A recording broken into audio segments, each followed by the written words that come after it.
तर पहलगाम हल्ल्याबाबत बोलताना ठाण्याचे खासदार नरेश म्हस्केंनी अत्यंत असंवेदनशील वक्तव्य केले। शिवसेनेच्या वतीने 185 पर्यटकांना महाराष्ट्रामध्ये परत आणण्यात येते। जे लोक कधी विमानात बसले नव्हते त्यांना विमानात बसवून आणण्यात येते असं म्हस्के म्हणतात। ज्या हल्ल्यामध्ये 26 जणांचा मृत्यू झाला, ज्याने संपूर्ण देश वेदनेत आहे, त्या पहलगाममधनं परत येणाऱ्या पर्यटकांचं असं वर्णन करणं खासदाराला शोभत नाही, अशी प्रतिक्रिया आता उमटते। जर एक जबाबदार माणूस गेला तर तुम्ही त्याला कुरघोडी श्रेयवान म्हणता।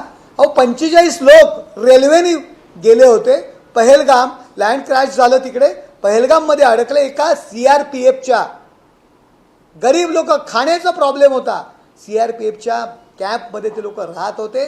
त्या लोकांना एकनाथ शिंदे साहेबांनी आता विमानतळावर आणलं आणि ती लोक पहिल्यांदा विमानात बसतायत, रेल्वेने गेलेली लोक आहेत, पहिल्यांदा विमानात बसून घाबरलेली लोक आहेत, त्यांना आज महाराष्ट्रात आणतायत। हे काम, ह्या कामाला कुरघोडी म्हणता। तर शिंदेच्या शिवसेनेचे खासदार नरेश म्हस्केंचे वादग्रस्त वक्तव्य समोर आल्यानंतर आता चहूबाजूनी चर्चांना उधाण आलेलं आहे। आश्चर्य व्यक्त होते। जे कधी विमानात बसले नाहीत त्यांना विमानाने परत आणण्यात येत आहे असं नरेश म्हस्केंनी म्हटल्यामुळे आता सगळ्यांच्याच भुवया उंचावलेल्या आहेत। शिंदेचे खासदार आहेत नरेश म्हस्के आणि त्यांच्याकडनं हे वक्तव्य झाले। पहलगाम हल्ल्याबाबत श्रीनगर दौऱ्यावर काल उपमुख्यमंत्री एकनाथ शिंदे गेलेले होते आणि त्यांच्या दौऱ्यानंतर आता नरेश म्हस्के यांचं हे वक्तव्य पाहायला मिळते। शिवसेनेच्या वतीने पर्यटकांना आणण्यात येते, जे कधी विमानात बसले नाहीत त्यांना विमानाने परत आणण्यात येत आहे असंही म्हस्केंनी म्हटलेलं आहे। त्यांचे वादग्रस्त वक्तव्य, असंवेदनशील वक्तव्य यामुळे आता आश्चर्य व्यक्त होत आहे आणि त्यासोबतच चर्चा देखील सुरू झाल्या आहेत।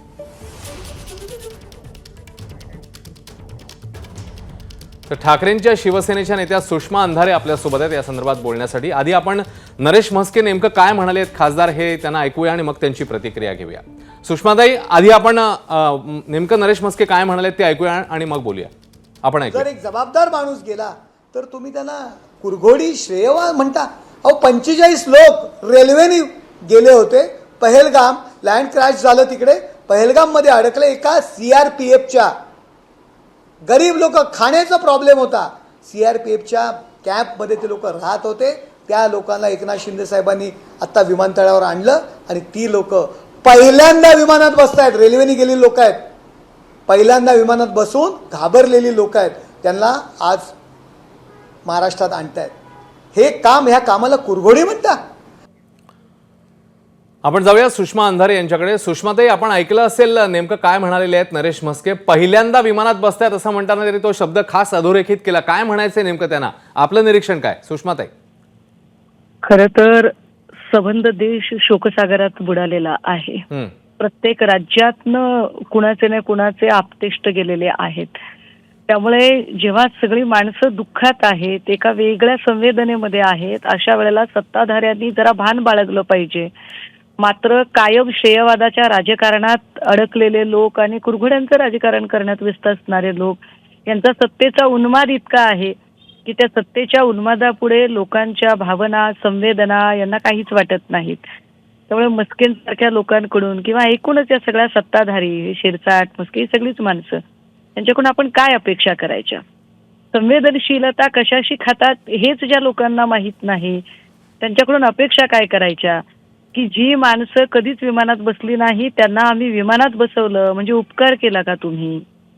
जी माणसं तुम्हाला कधी ढुंकूनही बघितलं नसतं, ती माणसं त्यांनी तुम्हाला मतं देऊन निवडून आणलेलं आहे, याचंही भान बाळगा ना।